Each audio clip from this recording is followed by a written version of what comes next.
kind of weapon, isn't it? It's a nuclear satellite. Chase 4. What's wrong? You've never heard of Chase 4? Well, it's a sequel to, yep, you've guessed it, Chase 3, which was in turn a sequel to Chase 2, yada yada yada. Now, if you cast your minds back a little way to when I looked at the spellbinding Clash of the Criminals, that will give you an idea of what this short film is about. It's another low budget, no budget, homemade effort, and although I didn't really want to start ever reviewing things like this, I felt that this was so bad that it deserved to be shitcased for all to see.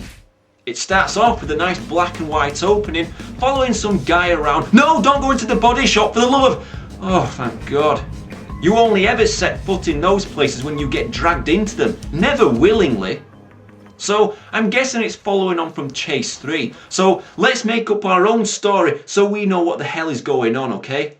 Okay, so this guy went through an entire 3 movies being chased by evil body shop members, and now here he is. Pretty good, yeah?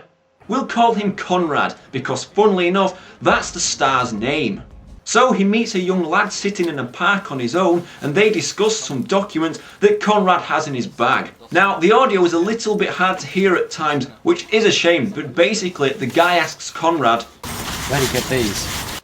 He doesn't seem to know where he picked them up though, and says, let's take a look. Let's take a look. Let's take a look at the documents to find out where you got them from. What? Can't you remember? Some kind of weapon, isn't it? It's a nuclear satellite. Oh, it's a nuclear satellite.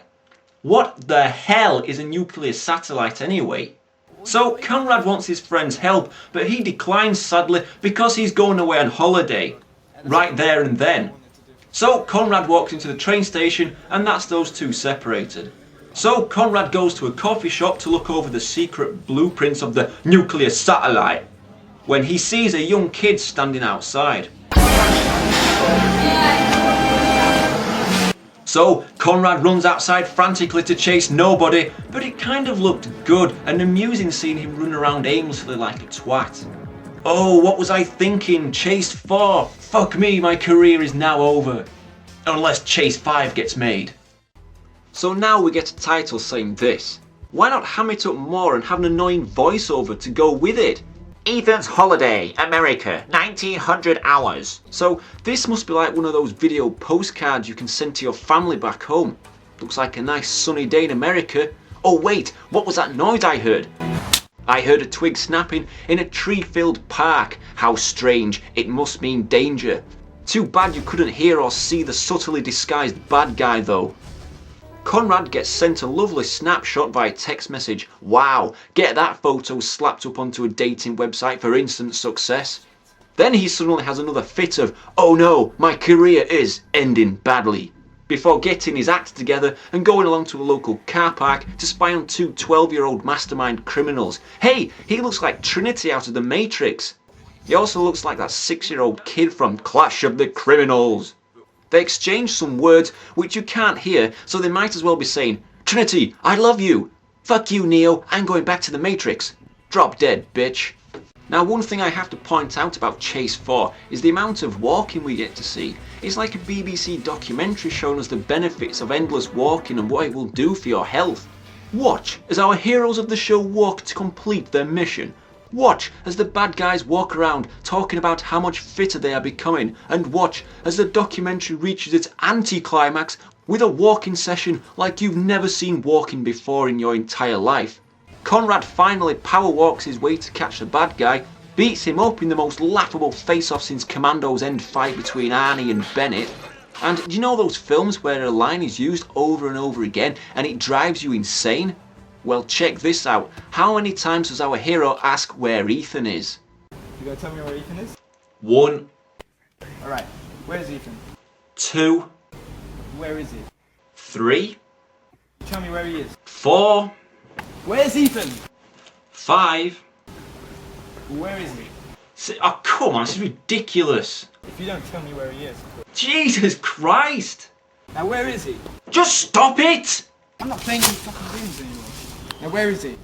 He's not going to fucking tell you, and stop kicking that goddamn bush. So Conrad is sitting around, throws a tantrum when he doesn't get his way. Fine!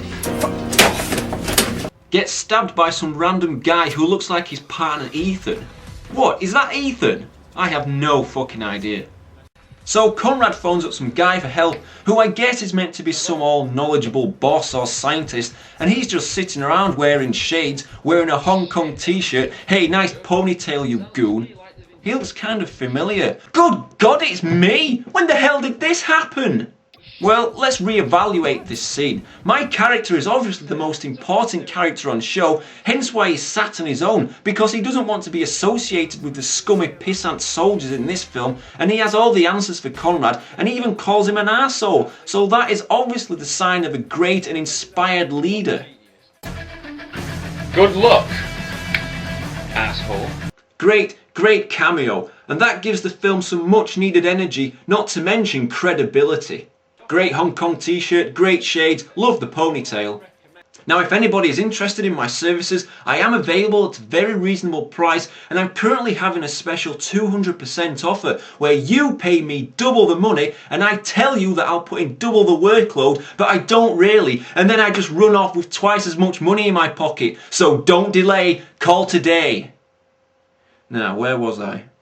So after consuming some Red Bull, yeah, Red Bull seems to be a temporary cure for whatever the hell he was injected with. He runs after the bad guy, and then before you know what's happening, we see a load of kids doing the most insane and crazy jumping that you've ever seen, unless you've watched the beginning of Casino Royale, that is, because it's just as daft.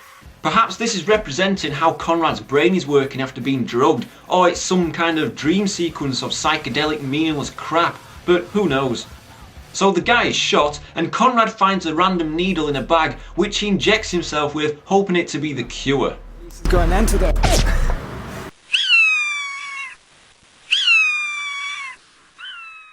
Anyway, Conrad meets another guy who shot fake Ethan, unless it was Ethan. But he looks like him too, so what the hell? Are they twins? Hell, is this a triplet? I'm beyond confused now.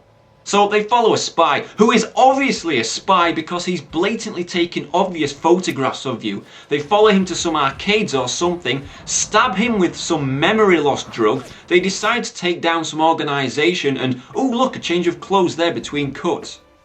They walk to a house, kill a masked thug by shooting him, and then manage to put him in the boot of the car, with a little help from the dead guy too. It's amazing what a corpse can do, you know. So there's a big fight, another chase scene, another fight, Ethan and his followers plan to colonise the entire planet, and it's over. So as always with films like this, you've got to give them credit for trying. It's always fun to make stuff like this with your friends, but it's always looked back with the same nostalgic view. It's shit.